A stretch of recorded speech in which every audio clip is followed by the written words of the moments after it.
Penduduk bumi, korang dah kena hack dari aku, Adudu. Dan aku adalah Pro. Kami datang nak curi ni. Yeah, mulai hari ini, korang tak boleh tekan lagi butang like dan subscribe ni. Jatuhlah populariti Bobo Boy dan Monster Network nanti.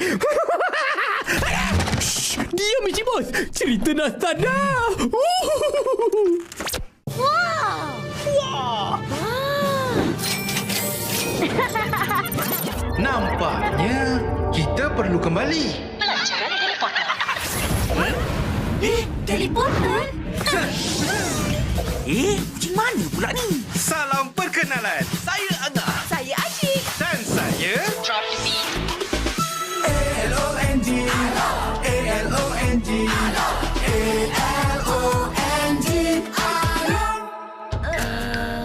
Ahem. Kami dari masa depan. Kamu bertiga dalam masalah besar. Pameran perbelanjaan melebihi hal. Betul tu.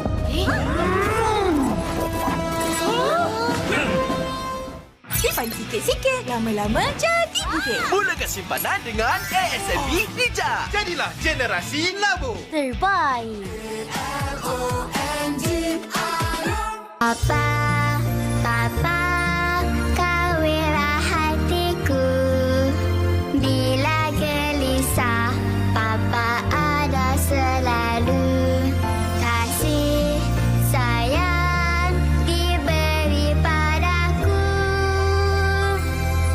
Papa bawa Fernleaf Special. Fernleaf, kebaikan nutrisi untuk setiap generasi. Boleh tidak menunjukkan kekuatan. Sebaliknya, boleh hanya menunjukkan kelemahan. Kekuatan sebenar adalah lindungi kawan. Sama-sama kita hentikan budaya buli.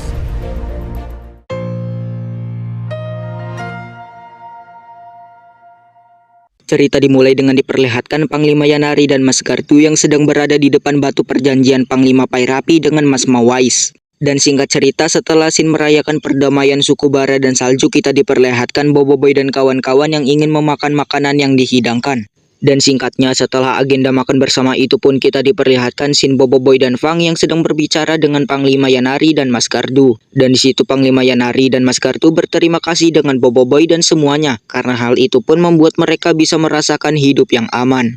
Lalu scene dipindah ke perbincangan Yaya dan Rokta-Roka yang sedang berada di depan batu perjanjian antara Panglima Pairapi dengan Mas Mawais. Dan di situ Fang yang berhasil menemukan tempat ruang bawah tanah yang ada batu perjanjian pun Rokta-Roka menceritakan tentang batu itu yang ingin diberitahu oleh semua puak Bara dan Salju. Tapi malangnya Panglima Pairapi dengan Mas Mawais tidak sempat memberitahu kepada puak Bara dan Salju. Tambahan lagi, karena adanya Pak Bato, puak Bara dan Salju pun terperangkap dalam peperangan selama 100 tahun. Karena jalan untuk ke ruang bawah tanah telah dia tutup supaya tidak ada orang yang tahu tentang tempat itu. Lalu kita diperlihatkan scene Rokta-Roka dan Rokia yang tampaknya saling jatuh cinta. Dan di situ Rokta-Roka bilang alasannya pergi ke planet Volcania karena tak sengaja melihat Rokia dengan cowok lain, yang padahal cowok itu adalah abang kandungnya Rokia. Singkat cerita, scene berpindah ke Bobo Boy dan kawan-kawan yang sedang mengamati sel kuasa yang didapat dari Pak Pato. Sebulan kemudian di planet Kurlatan, kita diperlihatkan Pak Pato yang sedang dikejar oleh Kapten Kaizo dan Feng. Scene berpindah ke planet Kuabak, atau lebih tepatnya di Gua Kristal. Di situ kita diperlihatkan Tokasa yang sedang mengajarkan Bobo Boy cara melatih kuasa tahap ketiganya. Yang sepertinya Bobo Boy masih belum bisa mengendalikannya karena masih memiliki trauma. Dan karena Bobo Boy terlalu cepat putus asa pun Hangkase memberinya nasihat. Singkat cerita, scene berpindah ke planet Kurlatan di kota Terawangan atau di tempat persidangan. Di situ kita diperlihatkan scene Feng yang berjumpa dengan Gopal, Yaya, dan Ying. Dan di situ bukan cuma mereka, melainkan ada Kokochi, Guru Gaharum, Raja Gusto, Maripos, dan Rokta-Roka.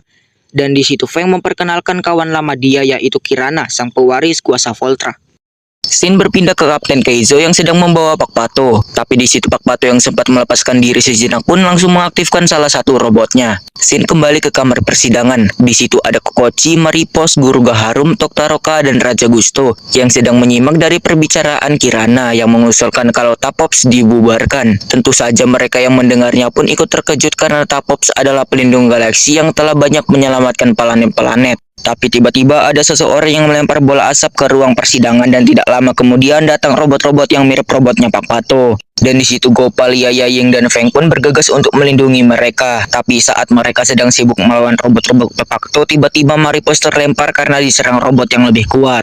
Dan robot itu adalah robot Satriantar, yaitu pengguna asal kuasa Voltra. Dan sepertinya pun mereka kesulitan untuk melawan robot itu. Scene berpindah ke Papa Zola dan Kuali yang sedang berada di bawah pohon akuat yang sudah berbuah dan juga sudah jatuh. Tidak lama Bobo Boy, Tokasa dan Ochobut pun datang dan mereka senang karena pohon akuat sudah berbuah. Tapi tidak selang lama Gopal menghubungi Bobo Boy untuk meminta pertolongan untuk melawan robot Satriantar. Tidak lama pun Bobo Boy datang dan langsung membantu mereka. Dan saat Bobo Boy sedang bertarung, dia terdesak oleh robot itu, tapi tiba-tiba Kirana datang dengan memberi Bobo Boy pedang Satriantar. Singkat cerita, Bobo Boy yang berhasil mengalahkan robot Satriantar dengan menggunakan pedang Satriantar, dan sepertinya di situ Kirana terkejut karena tahu kuasa sebenar Voltra sekuat itu. Dan setelah Bobo Boy mengalahkan robot itu, Bobo Boy berkenalan dengan Kirana, tapi tiba-tiba Kapten Kaizo datang dan menyerang Kirana untuk menghentikan niatnya. Dan benar saja di situ Bobo Boy halilintar diserap oleh pedang Voltra, yang di situ pun Kirana langsung mengambil pedang itu dan menunjukkan sifat aslinya yang semata-mata hanya untuk kuasa Voltra. Dan di situ Kirana langsung menyuruh pasukannya untuk menangkap Bobo Boy, tapi Kapten Kaizo membawa Bobo Boy dan Gopal terjun ke kota bawah. Setibanya di Pekan Bakal Guru, di situ mereka yang sedang berlindung pun diajak Kapten Kaizo untuk melakukan penyamaran. Saat dalam penyamaran mereka terkejut karena melihat wajah mereka bertiga menjadi buronan di planet Gurlatan. Tidak lama mereka pun berhenti di sebuah kawasan yang tidak boleh dimasuki. Dan tidak lama dari situ mereka didatangi oleh pengawas, tapi mereka langsung melakukan penyamaran menjadi penyapu jalanan. Di situ pun mereka yang sudah bingung hanya tahu seseorang yang bisa membantu, dan orang itu adalah Pak Pato. Setibanya di gudang Pak Pato, di situ mereka memaksa Pak Pato untuk memberitahu salah satu fasilitas rahasia di teras guru, yang mungkin saja yang lain dikurung di situ. Tapi tiba-tiba ada pasukan Kirana yang menyerang gudang Pak Pato, yang itu bikin mereka harus melawannya. Tapi bukannya dihabisi oleh Bobo Boy, mereka pun diajak lari oleh Bobo Boy Duri. Dan setelah mereka berhasil melarikan diri pun mereka ingin ke teras guru, tapi tidak ada jalan lain selain lift turbo. Tapi di lift turbo ada pegawai yang menjaga. Scene berpindah ke Feng yang sedang dikurung di penjara. Dan di situ bukan hanya Feng yang dikurung, melainkan Yaying dan Kuali. Tapi tiba-tiba Kirana datang sambil mengatakan bahwasannya mereka hanya tak sadarkan diri, dan di situ pun Feng langsung bertanya-tanya kenapa Kirana melakukan hal ini. Tapi di situ Kirana yang ingin berbincang dengan Feng karena Kirana memerlukan bantuan Feng demi keamanan planet Gurlatan dan seluruh galaksi. Bestnya cerita tadi. Tapi malangnya, korang dah tak boleh tekan butang like dan subscribe. Best sangat episod tadi.